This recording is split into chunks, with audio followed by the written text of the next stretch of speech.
आफादनि मोनसे समनि सासे गोख्रों दैदेनगिरि आरो मोनसे समनि आफादगिरि मुंख्लं दावहारु गारलाबाथा बसुमतारी बिथांनि दिनै थैनाय सान आरो मुंख्लं सान बे थैनाय सानखौ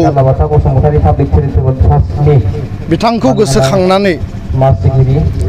मुंख्लं गारलाबाथा Basumatary charitable trust public charitable trust आरो दुलाराय बर' फरायसा आफादनि मददाव बिथांनि न'खरावनो थिनानै दोननाय जे मांखरसालि आरो बिथांनि मुसुखायाव बिबार बावनाय हाबाफारिया मोजाङैनो जाफुंसारो आरो जोङो दिनैनि बे दुखुनि सानाव गारलाबाथा बसुमतारीखौ गोसोखांनानै जोङो बिबार बावदों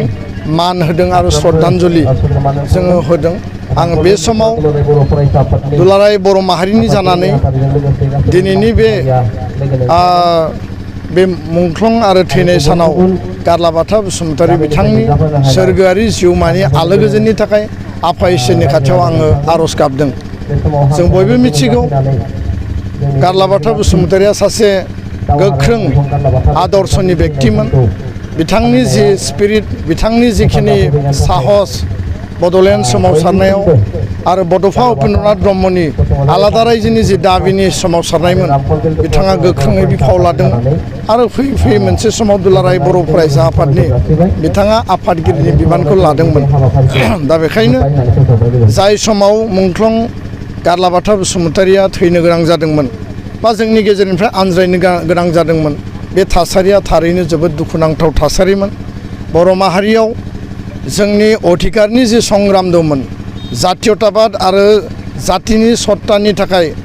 जोंनि जि अधिकार आरो संबिधानिक राजनितिक अधिकारखौ लानानै जे आन्दलन जादोंमोन सरकारजों प्रसासनजों आरो पुलिस फर्सजों जेसेबां जों जुजिनांदों आरो बेयाव जों जेसेबां थैनो गोनां बा मुंख्लं जानो गोनां जादों त्याग आरो सेक्रिफाइस जानो गोनां जादों बिनि गेजेर गेजेर थासारियाव साहा खोलाहा सानजा सोनाबा माखासे जोंनियाव सानस्रि एना एनि गोरोबलायै हिंसा हिंसिनि जि मोनसे भायलेन्सनि जि थासारि दंमोन बिनि थाखाय गोबां गेदेमा सुबुंफोरखौ बर' माहारियाव जों खोमाना लानो गोनां जादों आरो बे थासारियानो जोबोद गाज्रिमोन जोबोद खास्रि बिस्रिमोन। माहारियारि आफादफोरा जेसेबां नाजादों हारिया जेसेबां हास्थायदों जे जों खौसेयै बड'फाया जिखौ बुंदोंमोन जे खौसेयै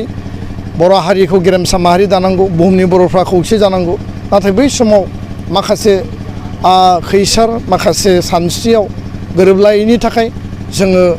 एना एनि गावस्रा गावस्रि दङमोन जायनि थाखाय दुखुनांथाव भाबै गारलाबाथा बसुमतारी बिथांखौ जों खोमाना लानो गोनां जादोंमोन आरो दिनै फैयै फैयै दुलाराय बर' फरायसा आफाद आरो बै समनि संग्रामि आफाद BLT बै समनि संग्रामि आफाद NDFB गासै बर'नि माहारियारि आफाद आरो हारिनाङैनो BSC BTC आरो BTR गोरोबथानि उनाव दिनै जोङो मोनसे सान्थि गोजोन आरो अनलायनाय गोरोबलायनायनि मोनसे परिबेस परिस्थिति जों मोननो हाबाय। 2020नि उनाव बर' माहारियाव खुनु बेबायदि भायलेन्स गैलिया खुनु बेबायदि जोंनि गेजेराव ब्लाडसेड सरकारजों आरो गावनि गेजेराव नांलाय खमलायनि थाखाय बेबायदि जोङो खुनु परिबेस परिस्थिति दा गैलिया आरो बयबो गोजोननि गेजेरजों बर' हारिखौ दानो थाखाय निर्माण खालामनो थाखाय बयबो हाबा मावदों आरो आं बे समाव बे खोथाखौनो बुङो जे दिनै जोङो फाइनेलि गोजोन गायसननायाव पार्मानेन्टलि बर' हारियाव गोरोबलायनाय अनलायनाय बिदा फंबाय सानलायनायखौ मजबुत खालामनायाव जोङो राफोदै बेखौ माने जाफुंसार होनो हादों आरो बेखायनो गारलाबाथा बसुमतारीया जोंनि अराय थुलुंगानि इन्सपिरेसननि फुंखा जोंनि साहसनि फुंखा आरो बिथांनि बे थैनाय आरो बिथांनि जि आदर्श बे आदर्श आरो बे गासै बिथिंखौ लानानै दुलाराय बर' फरायसा आफादा उननि समाव हाबा मावलांगोन आरो बेयाव पाब्लिक चेरिटेबल ट्रास्ट गारलाबाथानि मुङाव जि गायसननाय दङ